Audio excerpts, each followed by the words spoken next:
Welcome to our channel. Today we how to download the Citi app to enable two-factor authentication. Complete guide step by step clearly. Begin by unlocking your smartphone. Open the App Store on your device.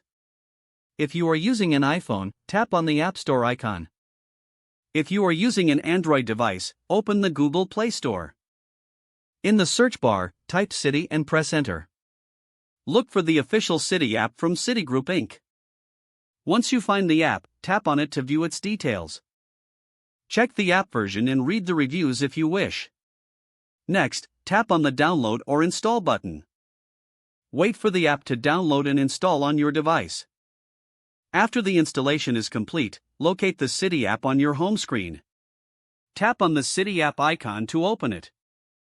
If this is your first time using the app, select the option to create new login credentials.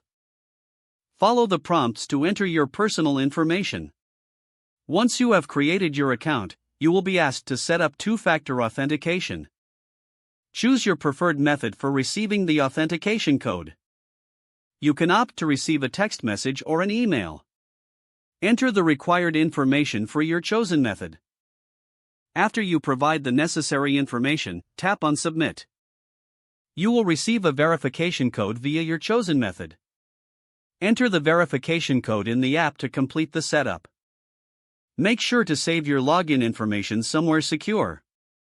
Now you are ready to use the Citi app with enhanced security. Enjoy the convenience of managing your finances with the app. If the page does not load, refresh the browser or try again in a private or incognito window. Make sure you are using the correct email address, then retype it carefully to avoid small typos. If your password is not accepted, use the reset option and create a new strong password you can remember. Check your spam folder for verification or security emails, then complete any requested confirmation steps. Don't forget to like this video and subscribe to our channel for more step-by-step tech guides.